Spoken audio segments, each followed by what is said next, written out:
Now, this is Nostrovini's comedy on the 5th of November. Now, I'm just going to be the post a series of articles that I'm going to show from a comedic perspective. Yes, let me look at Gene Tunning because I'm supposed to, of course, my friends always look at Gene and who never crossed the color line. Dad, Gene, you should have been brave and fought the Big Panther Wills, and I think you would have been interesting. Anyway, Senator Clyburn is saying something untoward, in my opinion.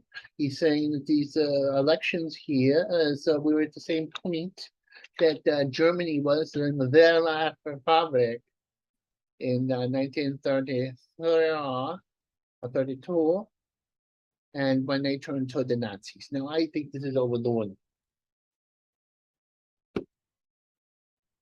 Donald Trump is not Adolf Hitler. He is not an anti-Semite. He's not a white supremacist or an Aryan supremacist. Yes, that's not a good analogy. He has a brother-in-law that's a Jewish guy, and he has a whole bunch of Jewish friends. If he's a Nazi, he's a very confused, ineffective Nazi. He's very bad. But there is one. Now, if you made an analogy between the Donald and Mussolini, now we're talking, we're cooking with gasoline. Yes, there was the March on Washington that Donald led, and there was a March on Rome that Mussolini led. Also, in terms of speech patterns and comic timing, both men are brilliant and were brilliant, although Mussolini is not are brilliant because Mussolini is long gone. And they done they do make faces, they talk to the crowd, they give about this. You know, half of my loyalty to the Don is based on the entertainment factor.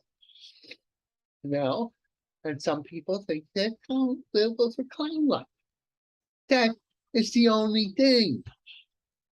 But and the March on Washington, the March on Rome, but it's a very different situation. The March on Rome was over a few many miles, and Mussolini was in good shape. He was going along. So aerobically far superior to the Donald. Although the Donald is in good shape, he can golf for long distances with the little golf cart. But aerobically, he would be too challenged to do a march on Washington from the distances that Mussolini did. The moose. You understand? That's all I gotta say about comments. Stop with the Nazi ideologies. This is not Nazism. You hear me out the fascist thing? I'll go for that for a little bit. Although the Bolshevik bride, not complete fascism there, between the both of their goon squads. Anyway, the Nancy Panozio thing, right? Now, as a registered Democrat, registered by Fat Donnie, not by my choice, but the woman who forced me, I am a lifelong Democrat. Never been a Republican, never been an independent, never been a civil libertarian person. I voted for them, but I've never been them.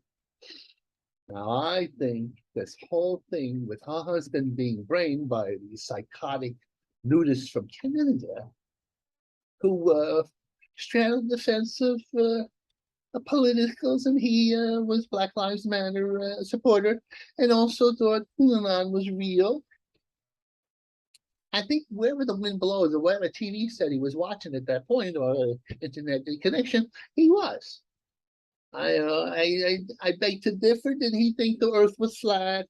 Did he think the Martians, the moon landing had never happened? Let's face it. Certain type of people. If whatever we read and conjugate in the papers, we probably believe it within 20 minutes if we, get intense about it. Anyway, what happened is I blame Nancy. Because Nancy's been neglecting her husband.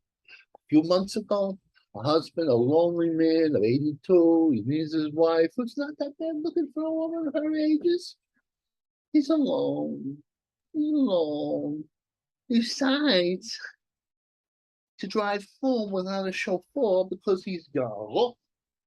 He crashes into somebody else's car, almost kills them.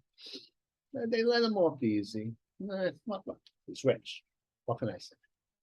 And Fox followed it. They didn't let her escape, you know. They're up each other's butts nowadays. What happens? 2 months later, he lets, I believe, and I don't think it's what you call your basic homosexual triast. No, I thought he meant the nudist activist was a local guy, kind of had dress, blonde hair, was a nudist activist. Um, Probably Nancy's was thinking, oh, this is a political block of people who just want to take their clothes off. Let him in. Became befriended him. But all the while, the crazy man had plans because he had read something, and of course, he believed whatever he read that Nancy was behind Hulahan. That I don't believe. Nancy may know people who are behind Hulahan because half of the goddamn Congress is probably perverts who worked with Epstein, who's not Hulahan, just your regular pimp to the rich. Anyway, we won't go into Nancy, when you get thrown out of the house, I don't mean your house, I mean the house in Washington. Don't go take your little husband and go to Italy and become an ambassador and have vino and keep your husband not from being so lonely. So he won't get brained by lunatics. I don't care if he did insider trading. I don't even understand that. You're supposed to get information and not do anything about it. That's crazy. No, anyway, let's see. But you could look at it, but watch out, Nancy. Well, you're long past the prime of reproduction. Apparently, Italy has problems of its own. A guy was celebrating the birth of his child. He's making noise because there was a gender reveal.